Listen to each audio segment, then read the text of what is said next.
땅에 기근이 들었으므로 아브라함이 애굽에 거류하려고 그리로 내려갔으니 이는 그 땅에 기근이 심하였음이라. 그가 애굽에 가까이 이르렀을 때에 그의 아내 사레에게 말하되 내가 알기에 그대는 아름다운 여인이라. 애굽 사람이 그대를 볼 때에 이르기를 이는 그의 아내라 하여 나를 죽이고 그대는 살리리니 원하건대 그대는 나의 누이라 하라. 그러면 내가 그대로 말미암아 안전하고 내 목숨이 그대로 말미암아 보존되리라 하니라. 아브라함이 애굽에 이르렀을 때에 애굽 사람들이 그 여인이 심히 아리따움을 보았고 바로의 고관들도 그를 보고 바로 앞에서 칭찬하므로 그 여인을 바로의 궁으로 이끌어 들인지라. 이에 바로가 그로 말미암아 아브라함을 후대함으로 아브라함이 양과 소와 노비와 암수 나귀와 낙타를 얻었더라. 여호와께서 아브라함의 아내 사레의 일로 바로와 그 집에 큰 재앙을 내리신지라. 바로가 아브라함을 불러서 이르되 네가 어찌하여 나에게 이렇게 행하였느냐? 네가 어찌하여 그를 내 아내라고 내게 말하지 아니하였느냐? 내가 어찌 그를 누이라 하여 내가 그를 데려다가 아내를 삼게 하였느냐? 내 아내가 여기 있으니 이제 데려가라 하고. 같이 읽습니다. 바로가 사람들에게 그의 일을 명하매 그들이 그와 함께 그의 아내와 그의 모든 소유를 보내었더라. 아멘. 예수님은 우리의 소망입니다 하면서 둘러보시면서 서로 인사할까요? 예수님은 우리의 소망이십니다.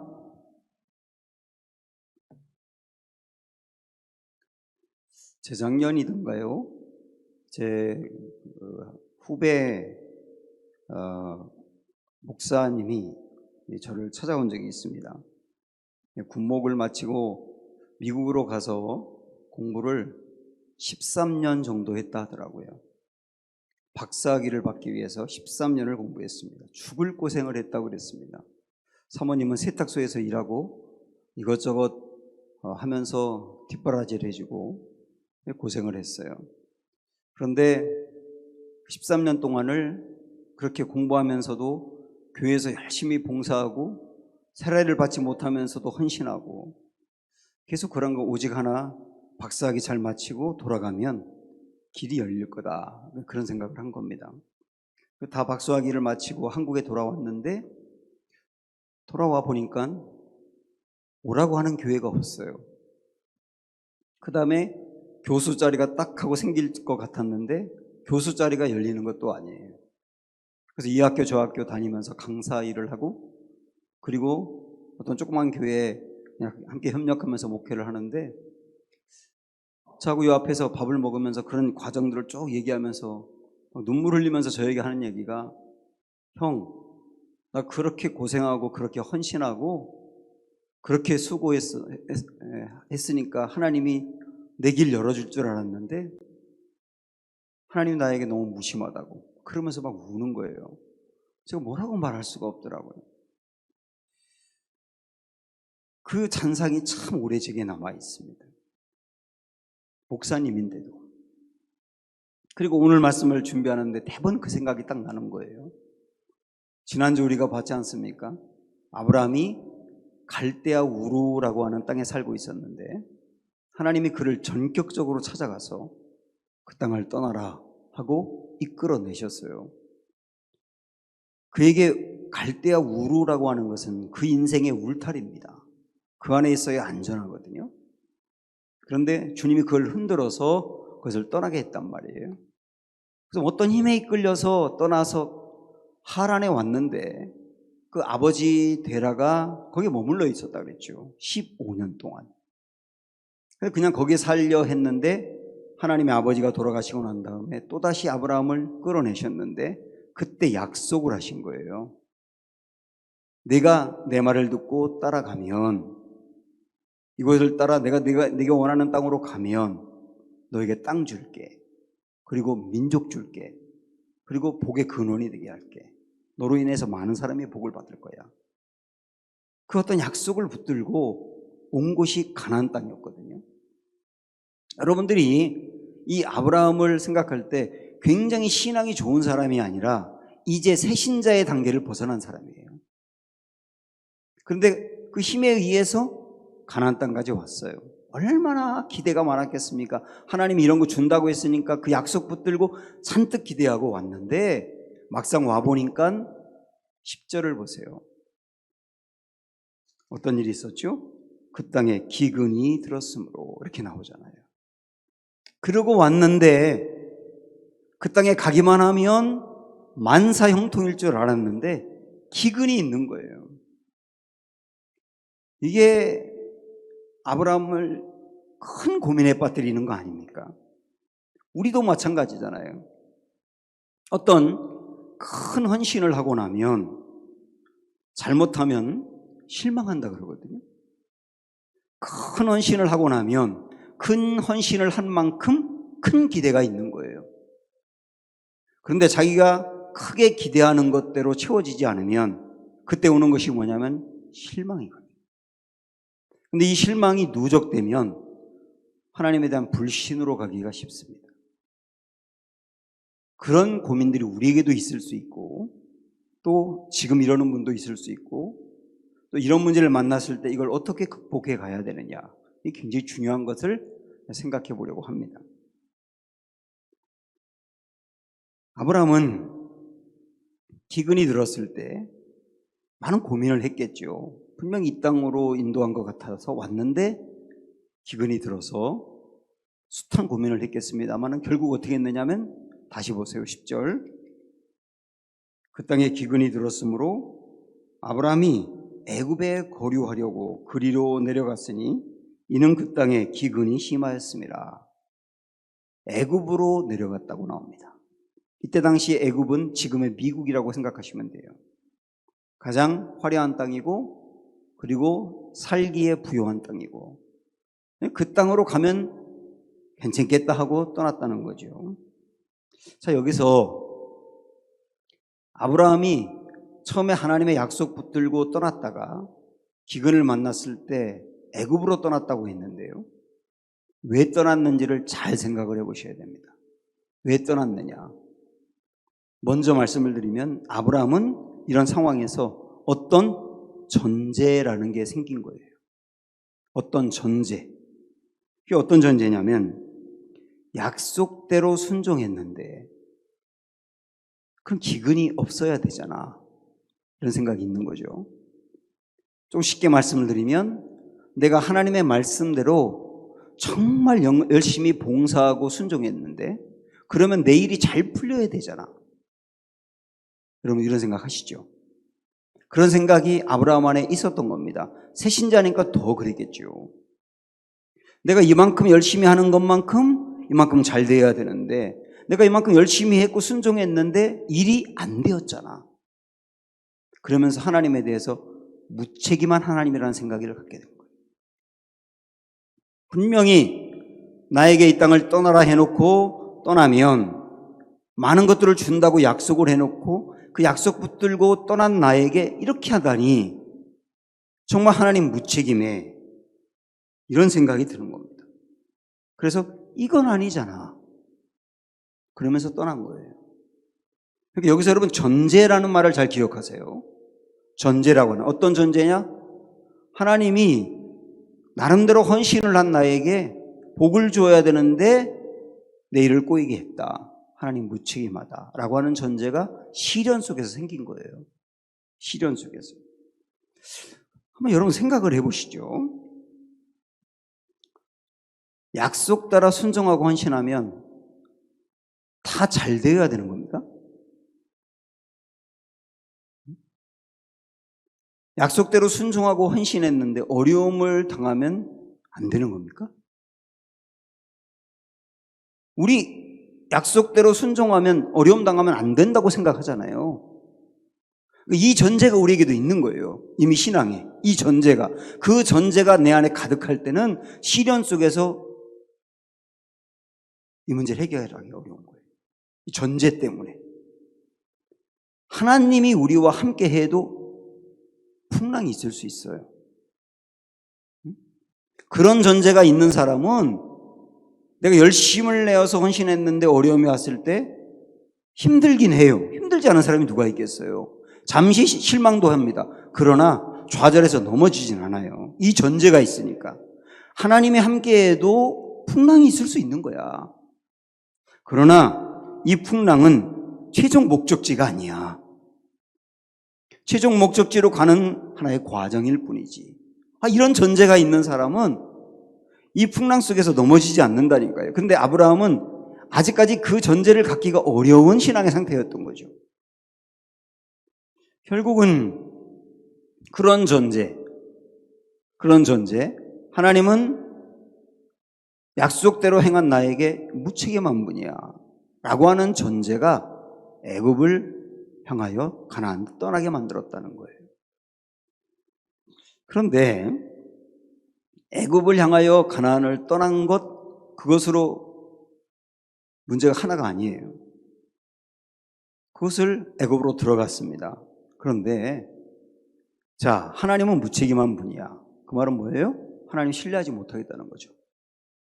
그래서 하나님 신뢰하지 못하고 이제 내 인생을 내가 노력하고 내가 책임을 져야 되는 거구나, 그런 생각을 하게 된 거죠. 그래서 이 애굽으로 내려간 것은요, 잠시 애굽으로 피하고 그런 게 아니라 아예 이민 간 거나 마찬가지인 거예요. 그건 또 다르게 말한다면 새신자로서 어떤 힘에 이끌려서 교회를 나오며 신앙생활을 시작했다가 열심히 나름대로 했는데 일이 풀리지 않으니까 시련을 당한 다음에 실족해서 하나님을 떠난 거라고 볼 수 있는 거예요, 지금 상황이. 그러다 보니까 하나님을 불신하니까 내 인생은 내가 책임져야 돼라는 생각을 갖게 된 거거든요. 근데 여러분 잘 생각하세요. 내 인생을 내가 책임져야 돼라고 생각할 때 대번 딱 스며든 게 뭐냐면 두려움입니다. 두려움. 그래서 살기 위해서 애굽을 갔는데 애굽을 딱 들어가자마자 아브라함 안에 두려움이 밀려왔어요. 그 두려움이 뭐냐면 이런 겁니다. 11절부터 보세요. 한번 11절부터 13절까지 시작. 그가 애굽에 가까이 이르렀을 때에 그의 아내 사레에게 말하되 내가 알기에 그대는 아리따운 여인이라 애굽 사람이 그대를 볼 때에 이르기를 이는 그의 아내라 하여 나는 죽이고 그대는 살리리니 원하건대 그대는 나의 누이라 하라. 그러면 내가 그대로 말미암아 안전하고 내 목숨이 그대로 말미암아 보존되리라 하니라. 애굽 사람들이 아브람과 사라를 보자마자 사라가 너무 예쁘니까 65세 됐거든요, 지금. 65세인데도 너무 예쁘니까 이 사례를 막 차지하려고 하고 아브라함을 죽이려고 한 게 아니에요, 아직은. 그런 일이 전혀 없어요. 그런데 아브라함 마음에 두려움이 먼저 들은 거예요. 두려움이 들다 보니까 애굽 사람들이 분명히 당신을 보면 당신을 빼앗고 아내로 삼고 나는 죽이려고 할 거야. 그러니까 우리 지금부터 당신은 내 뒤이고 나는 오빠야. 실제 이 사레와 아브라함은 사촌간이거든요. 그래서 누이 맞아요. 그렇게 보면 누이 맞는. 그러나 이 개념은 그런 누이 개념이 아니잖아요. 우리 부부인 것을 모르게 하자, 이런 얘기죠. 그러면서 아예 아내는 애굽 사람에게 빼앗길 것을 각오하고 이 가정이 깨진 거예요, 지금. 가정이 깨졌다고요. 애굽으로 내려가면서. 지금 이런 상황이 된 겁니다. 그런 일이 일어난 것도 아닌데 두려움이라고 하는 것 때문에. 여러분 그거 아십니까? 의심과 두려움은 강력한 힘이 있어요. 우리 안에 하나님에 대한 의심이 막 커가고 있고 그 다음에 어떤 일에 대한 두려움이 막 커오면 그 의심과 두려움이 힘이 있다고요. 근데 그 힘은 부정적인 힘인 거예요. 나를 파국으로 몰고 가는, 파멸로 몰고 가고 나의 본래의 아름다운 모습을 잃어버리게 하는 부정적인 힘이 그 안에 있다니까요. 그래서 아브라함은 그 두려움 나머지 부부관계가 깨지고 가정이 깨지는 것을 각오하고 당신 나 살아야 되잖아, 그러면서 정말 이상한 남자의 모습으로 가버린 거예요. 이렇게 됐다니까요. 왜 그랬느냐? 살려고 아브라함이 거기서 살려고, 죽을 것 같으니까 자기 살기 위해서. 자기 인생은 자기가 책임을 져야 되니까요. 그러니까 우리 아브라함이 순종했는데도 불구하고 당한 시련 때문에 어떤 전제가 생겼다고 했잖아요. 이 전제가 아브라함 안에 가득할 때 이 전제가 아브라함을 정말 어떤 방향으로 이끌어가는지를 잘 보셔야 됩니다. 약속 붙들고 고향까지 떠났으면서 지금 너무 이상한 모습으로 이 가정이 깨지고 아브라함이 이상해지는 이 단계로 가고 있잖아요. 그게 일단 전제라고 하는 거라니까요.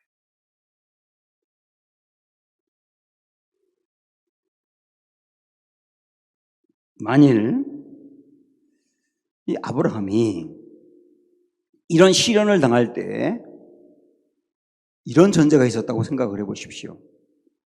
하나님은 어떤 경우든 선하고 옳은 분이야 라고 하는 전제도 있는 거잖아요. 그리고 신앙생활 하면서 어려움 당하고 열심히 했는데도 불구하고 시련을 당할 때 이런 전제 붙들고 가는 성도들도 꽤 있잖아요. 하나님은 여전히 선하고 옳은 분이야. 만약에 그 상황에서 그런 전제를 붙들고 아브라함이 애굽으로 떠나는 것이 아니라 그 자리를 지켰다면 어떻게 됐을까? 100% 그렇다고 단정할 수 없을지 몰라도 분명히 가나안 땅으로 인도한 하나님은 그 기근과 시련 속에서도 하나님의 큰 계획을 이루어 주셨을 거예요.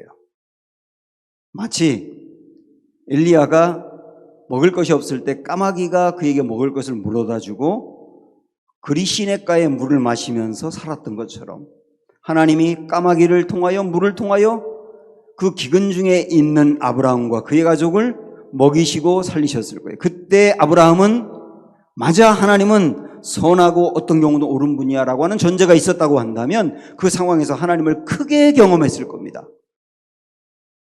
그러면서 믿음이 강건해졌겠죠. 근데 아브라함은 어떤 경우든 하나님은 선하고 옳은 분이야 라고 하는 전제가 아니고 하나님은 무책임한 분이야. 내가 내 인생 책임져야 돼 라고 하는 전제가 생기면서 전형뚱한 방향으로 갔다는 거예요. 자, 여러분 이야기를 생각을 해보셔야 되는 겁니다. 우리가 시련을 만날 때 헌신했는데 내 헌신대로 좋은 일이 생기는 게 아니라 오히려 일이 풀리지 않는다고 생각할 때 여러분 안에는 어떤 전제가 스멀스멀 올라오고 있는지, 어떤 전제인지 굉장히 중요한 거예요. 자, 여기서 그 다음 또 생각을 해봐야 됩니다. 아브라함과 사레는 애굽으로 들어가면서 이런 일이 있을 거야. 그러니까 당신 누이라고 하고 나 오빠라고 하고 나 살아야 되겠어. 그렇게 얘기했지 않습니까? 자, 그리고 애굽을 진짜 들어갔어요. 그런데 어떻게 됐을까? 14절 15절 자, 같이 읽으세요. 아브라함이 애굽에 이르렀을 때에 애굽 사람들이 그 여인이 심히 아름다움을 보았고 바로의 고관들도 그를 보고 바로 앞에서 칭찬하므로 그 여인을 바로의 궁으로 이끌어 들인지라. 굉장히 아름다웠나 봐요, 사례가. 자, 이런 겁니다. 만약에 애굽으로 딱 들어갔는데 아브라함이 두려워하고 우려했던 대로 되지 않고 아무도 사라에 대해서 거들떠보지도 않고 아무 문제가 없다고 생각을 해보세요. 그러면 민망하고 끝나는 거죠. 민망하고 끝나고 거기서 사는 거죠. 그런데 우려했던 일이 일어난 거예요. 아브라함이 하나님에 대한 의심과 그에 따른 두려움으로 결정을 했거든요. 이 일을 두려움으로 결정했는데 두려움으로 결정한 일이 그대로 일어난 거예요. 의심과 두려움으로 결정한 일이 그대로 일어났다고요. 여기서 우리 생각을 해야 되는 겁니다. 만약에 아브라함이 선하고 어떤 경우든 오르신 하나님이라는 전제를 갖고 결정했는데 정말 아브라함이 그래서 가나안 땅에 그대로 남았는데 하나님이 아브라함 가족을 어떤 방법으로든지 먹이고 살게 하고 기근이 있는데도 불구하고 굶어 죽지 아니하고 굳건하게 그를 세웠다면 아브라함은 어떻게 됐을까? 하나님에 대한 신앙이 더욱 강해졌을 거예요. 그렇죠? 엘리야가 하나님이 엘리야를 그리시네가로 보내서 아무것도 없는 그곳으로 보냈는데 그곳에서 까마귀를 통하여 먹이고 시냇물을 마시게 하면서 살게 했거든요. 거기서 하나님의 선함과 오름을 붙들고 간 엘리야에게 정말 하나님은 선하고 오르셨던 거예요. 그러니까 그 다음에 사르밧 과부의 집으로 가라. 거기는 이세벨의 고향이기 때문에 적들의 심장인데 적들의 심장 속으로 들어가라 했는데 엘리야는 들어가지 않습니까? 왜냐하면 선하고 옳은 하나님을 경험했기 때문에 그 안에 담대함이 생긴 거죠. 그리고 그 안에 들어갔어요. 그리고 그 과부의 집에서 살았어요. 나중에는 또 시간이 지난 다음에 너 이제 아합 왕 앞에 담대하게 서. 그러니까 아합 왕 앞에 서서 아합이 자기를 죽일 수 있는 위치인데도 그 앞에 서가지고 강력하게 그에게 이야기하고 그 다음에 850명의 선지자들 앞에서 엘리야가 눈 하나 깜빡하지 않고 하나님의 살아계심을 이야기하고, 그럼 그렇게 된 건 순식간에 된 것이 아니고 그리시네가에서부터 사르밧 과부의 집으로 한 단계 한 단계 올라가면서 하나님의 선함과 하나님의 오름을 경험했기 때문이거든요.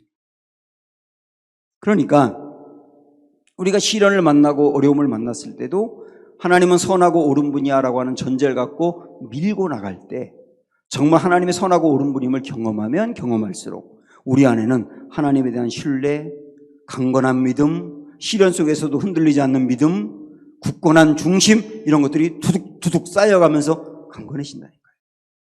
자, 근데 반대로 아브라함은 다른 전제를 가지고 애굽으로 들어갔어요.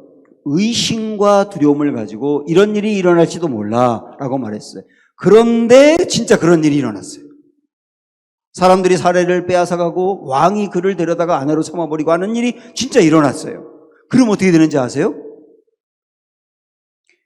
의심과 두려움으로 결정했던 일이 실제 일어나게 되면 그 다음은 의심과 두려움에 끌려다니게 돼 있는 거예요. 그래서 그 다음에 또 어떤 의심과 두려움이 생기지 않습니까? 그러면 그대로 합니다. 왜? 전에도 의심과 두려움으로 결정한 일인데 그대로 됐거든요. 그러니까 이번에도 또 마음에 의심과 두려움이 생기면 또 그대로 한다고요. 그러면서 의심과 두려움의 노예가 되기 시작하는 거예요. 그 다음에 또 의심과 두려움이 또 생기면 또 그대로 하는 겁니다.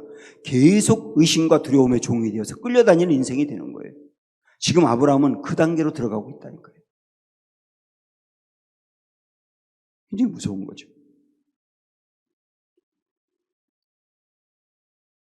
이 의심과 두려움으로 결정한 대로 갔는데 그 다음 16절 보시면 이에 바로가 그로 말미암아 아브라함을 후대함으로 아브라함이 양과 소와 노비와 암수 나귀와 낙타를 얻었다 이렇게 나와요. 부자가 됐어요. 부자가 됐지만 가정은 깨졌어요. 그 다음에 17절 보면 여호와께서 아브라함의 아내 사레의 일로 바로와 그 집에 큰 재앙을 내리신지라. 자, 여기 잘 보십시오. 아브라함의 일로, 아브라함의 일로 바로와 그 집에 재앙을 내렸다 그랬어요. 저를 보시죠. 아브라함이 갈대아 우르를 떠날 때 그리고 하란을 떠날 때 하나님이 아브라함에게 명령하고 복을 약속한 게 뭐냐면 아브라함아 너로 말미암아 다른 사람들이 복을 받을 거야. 나 앞으로 너를 다른 사람에게 복 받는 사람으로 쓸 거야. 우리 그 말 정말 좋아하지 않습니까? 이게 축복의 통로라고 하는 말이잖아요. 그래서 우리도 그런 사람이 되기를 원하고 우리의 자녀들도 그렇게 축복하고 막 다른 사람한테도 당신을 통해서 다른 사람이 복을 받을 거예요 이러면서 축복하고 그러지 않습니까? 굉장히 좋아하는 말이에요. 그렇게 되고자 출발했는데 오늘 말씀을 보니까 아브라함으로 말미암아 아브라함의 축복의 통로가 되어서 다른 사람에게 복을 주는 인생이 된 것이 아니라 아브라함으로 말미암아 재앙이 왔대요. 오히려 바로의 집이 재앙이 왔대요. 바로가 잘못했으니까 그렇지요라고 생각할 수 있지만요, 이때 당시에 왕은 얼마든지 자기가 원하는 대로 후궁을 두던 문화였어요. 그리고 아브라함의 아내인 걸 알고 빼앗은 것도 아니고 누이라고 했기 때문에 그러다가 후궁으로 삼아버린 거 아닙니까? 그러니까 바로에게 어떤 문제가 있는 건 아니라고요. 그런데 바로의 집에 재앙이 내려. 하나님이 우리 성도를 부르실 때도 우리들로 하여금 다른 사람의 축복의 통로가 되기를 원하셔서 저로 말미암아 우리 은강교회 교우들이, 그리고 저로 말미암아 다른 사람들이 복을 받는 게 하나님 우리에게 원하는 소망이거든요. 아브라함을 그렇게 불렀는데 웬걸 복이 아니라 아브라함으로 말미암아 재앙이 왔다. 그래서 지금 하나님이 아브라함에게 약속한 대로 전혀 가는 게 아니라 정반대로 가고 있다 그 말이에요. 이 시련 가운데 세웠던 전제 때문에, 이 잘못된 전제가 얼마나 많은 것으로 파생되고 있는지를 확인하셔야 되는 겁니다.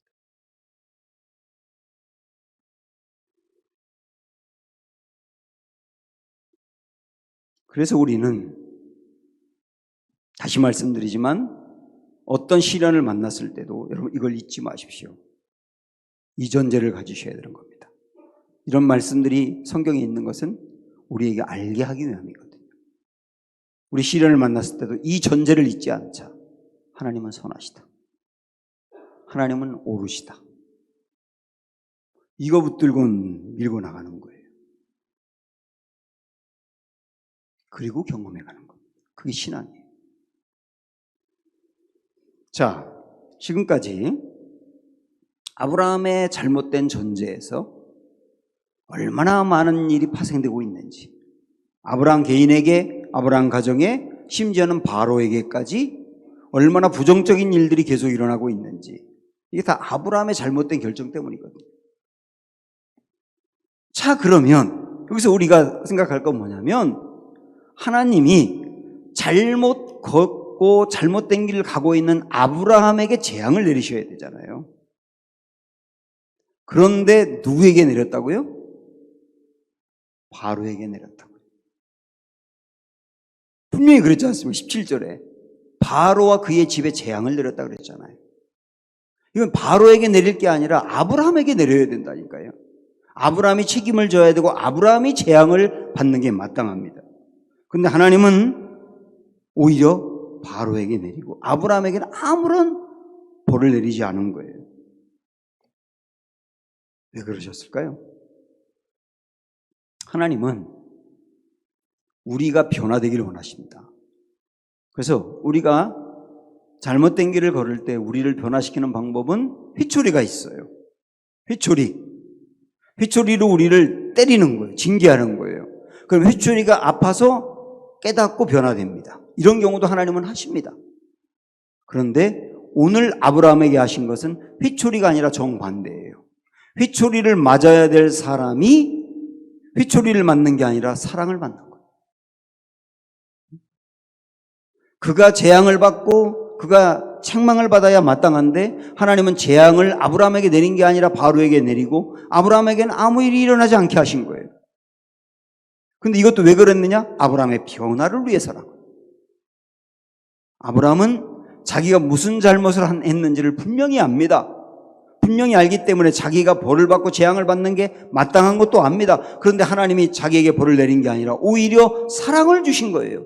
그때 어떻게 되는 건지 아세요? 그때 감격이라는 걸 하게 돼요. 감격. 하나님, 제가 벌 받는 게 마땅한데요. 제가 이런 명백한 잘못을 범했기 때문에 제가 책망을 받는 게 마땅한데요. 아니, 하나님이 용서하시고 오히려 사랑하시고 오히려 다른 방법으로 자기를 지켜주신단 말이에요. 이때 하나님의 사랑을 알면서 감격을 하는 거예요. 그리고 그 감격이 변화로 나타나는 거예요. 여러분 그런 경험 없으세요? 저는 목회하면서 수두룩하게 많습니다. 목사로서 불의한 모습, 그리고 주일날 말씀을 전에 준비해서 성도님들에게 그 말씀을 먹이기 위해서 저의 모든 에너지를 다 쏟아서 그 말씀을 준비하고 정말 진지하게 준비하고 그래야 되는데 어떤 데 그러지 못했을 때, 하나님 앞에서 목사로서 고개를 들기 어려울 때, 분명히 그럴 때는 설교가 엉망이 되든지, 그리고 저의 삶에 하나님의 재앙이 내려서 내가 그 재앙을 받는 게 마땅한데 전혀 반대의 일이 일어날 때가 많아요. 그럼 다행이다 이러고 지나가는 줄 아세요? 거기서 하나님 사랑을 느끼는 거예요. 하나님 이런 분이군요. 이렇게 해서 저를 돌아보게 하시는 분이군요. 이렇게 해서 저에게 여전한 사랑을 주시는 분이군요. 그 감격이라는 게 일어나면서 더 진지하게 목회해야 돼. 설교 준비 정말 잘해야 돼. 이런 마음을 갖게 함으로 변화를 이루어가시고, 지금 하나님이 아브라함에게 일으키는 변화는 그런 겁니다. 여러분, 그래서 내가 명백하게 잘못을 해서 재앙이나 징계를 받아야 되는 순간인데 오히려 하나님이 나에게 사랑과 어떤 상급을 드리는 걸 볼 때는 교만하실 게 아니라 거기서 하나님의 사랑을 정말 알고 감격하셔야 된다고요. 그게 변화로 가게 된다. 또 하나, 이런 것도 생각을 해봅니다. 아브라함은 아까 앞에서 계속 여러 번 말씀했던 것처럼 하나님 앞에서 온전히 헌신을 한 거거든요. 사실은 고향을 떠난 거는. 그래서 이 정도로 내가 헌신을 했어요.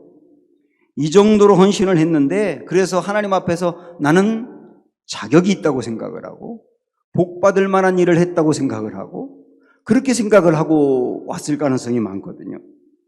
그런데 기근을 만났을 때 대번 넘어졌습니다. 그리고 약속의 땅을 버리고 애굽으로 떠났거든요. 그러면서 낭패를 당하기도 했고요. 이런 과정을 통해서 아브라함이 딱 깨닫는 게 뭐냐면 이게 나의 신앙의 현주소구나 하는 것을 깨닫는 겁니다. 헌신을 할 때는 내 신앙이 굉장한 줄 알았어요. 그리고 복받을 만한 자격이 있다고 생각을 했어요. 그런데 넘어지고 난 다음에 이게 나의 현재의 모습이구나, 나의 이 부족한 모습이구나 라고 하는 것을 정말 자기 자신을 직시하면서 나를 바라보기 시작한단 말이에요. 그렇게 나를 바라보면서 내가 이 정도 사람이고 이렇게 부족하고 이렇게 형편없구나라고 하는 것을 깨닫는 순간 진지하게 정말로 하나님을 의지하게 돼 있고, 하나님 이렇게 부족한 나에게 좀 은혜를 베풀어 주세요 하면서 정말 하나님의 은혜를 찾게 돼 있거든요. 그때 신앙이 다듬어지면서 세워져 가는 거예요. 지금 하나님은 아브라함을 그런 과정으로 키워가고 있는 거라 그렇게 볼 수가 있어요. 우리에게도 매우 중요한 깨달음입니다. 나 자신의 믿음이 어느 정도 괜찮은 줄 알았는데 별것도 아닌 문제에 넘어질 때가 있지 않습니까? 어떤 때는 다른 사람들이 나의 신앙을 칭찬하면서 정말 대단합니다 이렇게 말하는데 자존심 하나 참지 못해서 넘어질 때가 있지 않습니까? 어떤 때는 정말 어려운 헌신을 했는데 별것도 아닌 작은 죄에 심하게 요동하는 나 자신을 볼 때가 있지 않습니까? 그게 우리예요. 그걸 통하여서 나를 직시하게 되면 나의 공로, 내가 쌓은 거, 남들이 나에게 뭐라고 하는 거 다 지나가 버리고 딱 하나 남아요. 주님, 저에게 은혜 베풀어 주세요. 그게 신앙이 성장하는 거예요. 제가 이전에도 그런 말씀 한번 드린 적이 있는데, 제가 신앙에 큰 영향을 받았던 단체 중에 하나가 순회 선교단이라고 하는 데인데요. 순회 선교단 복음학교를 다녀오면서 그때 제가 신앙의 눈이 띄어지고 목회의 눈이 띄어졌다 이렇게 생각할 수 있어요. 그래서 제가 그 단체에 속해 있는 분들하고 깊게 교제도 하면서 후원도 하고 그랬는데, 그때 저와 함께 깊게 교제하던 그 선교사님 한 분이 저에게 해줬던 말이 있어요.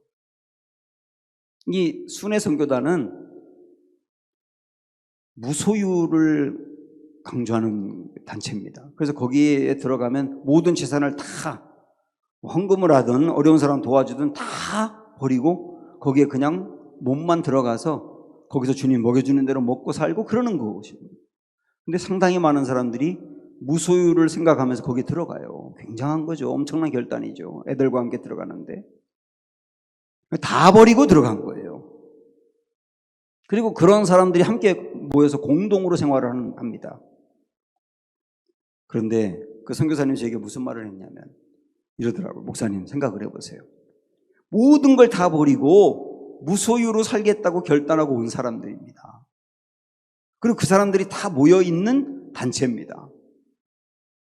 그런데요, 요만한 것 때문에 분노하고 요만한 문제 때문에 서로 싸우고 난 다음에 얘기도 안 하고,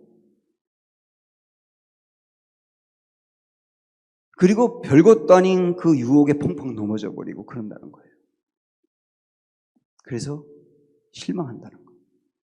순회 선교단이라고 하는 단체에 대해서 실망하고, 그 다음에 순회 선교단이라고 하는 단체에 와 있는 선교사들에 대해서 실망하고, 모든 걸 다 버리고 왔다고 하는 자기 자신에 대해서 실망하는 거예요. 세 가지 실망을 하는 거예요.